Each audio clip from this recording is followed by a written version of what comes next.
Olá, bem-vindo a mais um vídeo aqui do canal. Eu pretendo fazer com este vídeo aqui uma série de vários outros vídeos sobre matemática financeira. Um assunto que não é muito difundido nas escolas, porém é muito utilizado nas empresas e também em concursos públicos. E para começar, eu não poderia começar com outro assunto, senão falando sobre juros.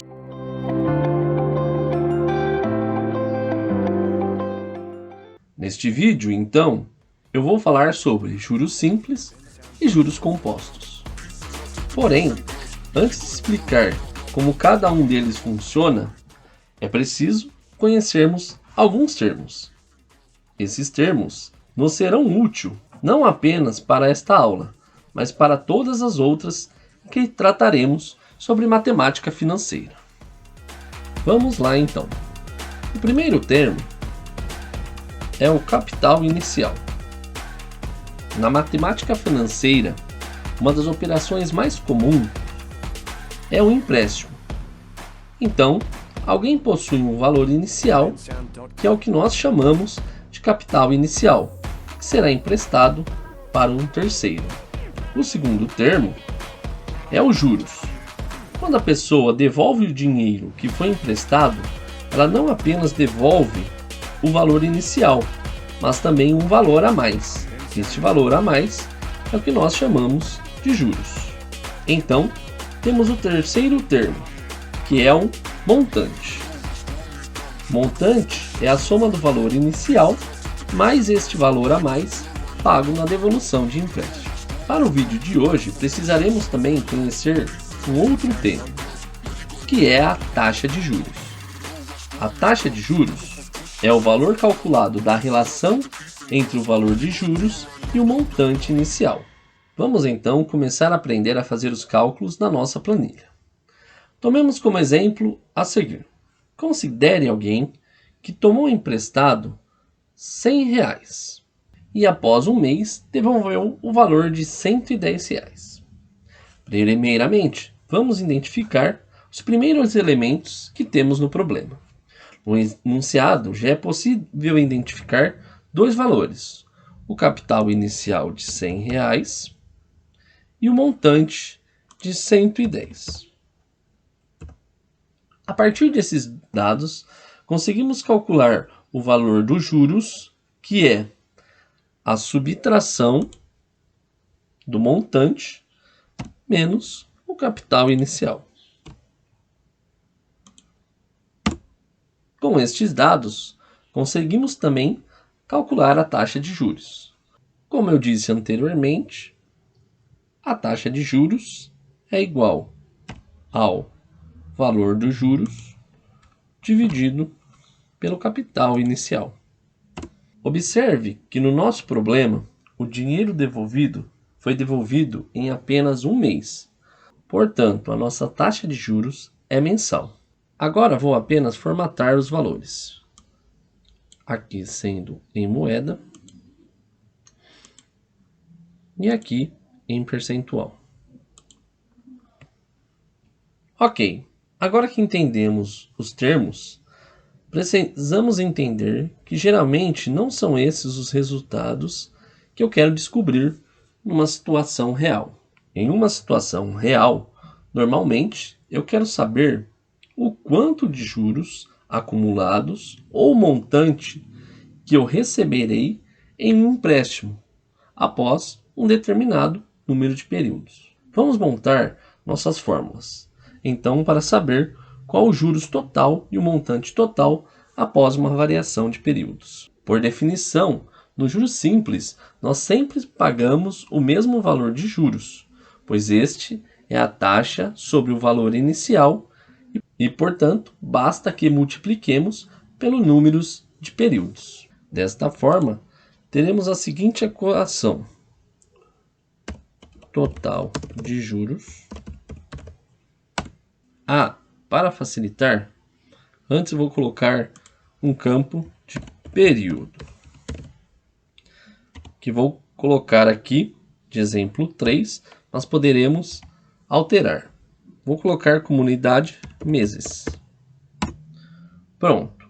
Voltando ao total de juros. A fórmula é igual a capital inicial vezes a taxa de juros vezes o período, que neste caso é 3, mas eu posso alterá-lo conforme a minha necessidade. E dou Enter. Podemos observar aqui que com um montante inicial, um capital inicial de R$100 a uma taxa de 10% ao mês, após 3 meses, teremos acumulado de juros R$30. Agora, se eu quero calcular o valor do montante final, basta somar o valor inicial mais o total de juros. Outra forma de fazermos isso é escrevermos tudo em apenas uma fórmula, que ficaria da seguinte maneira: igual capital inicial mais, abre parênteses, capital inicial vezes taxa de juros vezes número de períodos. Fecho parênteses, Enter. Desta forma, concluímos as equações de juros simples. Podemos fazer essas equações de forma manual, como fiz agora. Porém, é possível também utilizar uma função pronta do Excel. Para tanto, podemos usar a função VF. Então, escolha sua célula e digite igual VF. Preste muita atenção agora nos termos que vamos utilizar. Por se tratar de juros simples, no campo taxa, deixaremos com o valor 0. No campo NPER ou número de períodos, colocaremos o número de períodos. Neste caso, posso digitar manualmente ou selecionar a célula com os períodos. No campo pagamento, colocaremos o valor dos juros. E o valor presente, colocaremos o capital inicial. O último campo não precisa ser preenchido. Basta clicar em OK. Observe que o valor ficou negativo. Isso é comum por se tratar de uma operação financeira. Inclusive, é assim que as calculadoras financeiras apresentam o valor. Mas, caso queira colocar positivo, é muito simples. Basta voltar na equação, inserindo o valor de negativo no início da fórmula e dar Enter. Ótimo! Concluímos aqui então o juros simples. Pois bem, aprendemos sobre juros simples, porém na vida real, esse tipo de juros não existem. Eles são apenas cobrados em aulas e também em concursos públicos. Porém, o que temos no dia a dia, nas finanças, são os juros compostos. Juros compostos teremos os mesmos termos como capital, o valor inicial, juros, montante e taxa de juros. O que muda agora é como calculamos estes valores. Na teoria, os juros compostos se baseiam em aplicações dos juros sobre o capital inicial mais o juro ganhado por período. Vamos fazer uma conta rápida. Opa, interrompendo o vídeo aqui rapidinho, só para te avisar que está disponível lá no nosso portal o curso de informática para mercado de trabalho.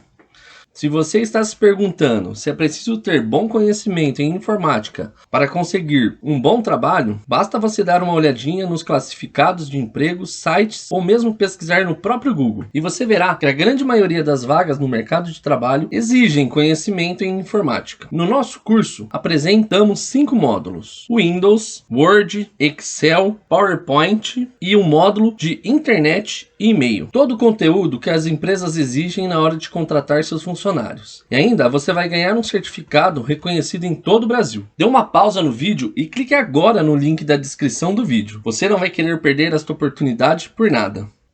Vamos supor que eu tenho um capital inicial de R$100. e uma taxa de juros de 10% ao mês. Ao final do primeiro mês, meu juro será de R$10 e o meu montante de 110, como vimos na aula anterior. Vamos calcular os juros. Juros é igual a capital inicial vezes taxa vezes o período, e neste caso eu colocarei por mês. E o meu montante será os juros mais o montante inicial, o capital inicial. Ou podemos utilizar aquela fórmula composta que também aprendemos no juros simples. Para ser mais rápido, vou utilizar esta aqui mesmo. No próximo período, portanto, o juro incidirá sobre este valor acumulado de R$110. Então, aplicando a taxa de 10%, eu terei um juro de R$11 e um montante de R$121. No terceiro período, eu terei um juro sobre os R$121, totalizando assim um juro de R$10,10 e um montante de R$133,10. E seguiremos assim por diante. Mas, comparando com o exemplo anterior de juros simples, então como eu poderia calcular os juros total ou montante final de um empréstimo em um determinado período de tempo? Bom, para calcular o total de juros, teremos que usar a seguinte equação. Igual capital inicial vezes, abro parênteses novamente, taxa de juros mais 1, fecho parênteses, vou colocar o sinal de circunflexo, que é o exponencial na equação, elevado ao período, fecho parênteses, menos capital inicial. Então, o valor de juros total é de R$33,10. Já para calcular o montante total ou final, temos a seguinte equação, igual capital inicial vezes, abro parênteses, taxa de juros, mais 1, fecho parênteses, exponencial e período de tempo. Então, o meu montante final é de R$133,10. Agora, demonstrarei como podemos usar essa função no Excel. Então, escolha novamente a função VF. Nesse caso, porém, no campo taxa, colocaremos o valor efetivo da taxa. Em seguida, no campo número de períodos, colocaremos o número de meses. No campo pagamento, deixaremos 0. E por fim, no campo valor presente, colocaremos o valor inicial. Então, podemos clicar em OK. Novamente, observe que o valor ficou negativo. E caso queira corrigir, é só colocar o sinal de menos outra vez. Perfeito! Agora você aprendeu a calcular juros simples e juros compostos, escrevendo a equação ou utilizando a função do Excel. Espero que você tenha gostado da explicação e tenha te ajudado bastante. Preparar esse tipo de vídeo dá um certo trabalho, por isso peço para você que deixe um like e compartilhe. E caso queira que eu continue essa série de vídeos de matemática financeira, eu peço que deixe nos comentários #euquero. Então eu poderei verificar o quanto este conteúdo está sendo relevante para vocês e darei seguimento na série. Não se esqueça de ativar o sininho, pois assim receberá as notificações do canal. E caso eu continue essa série, você será informado imediatamente pelo YouTube. Forte abraço e até mais. Tchau!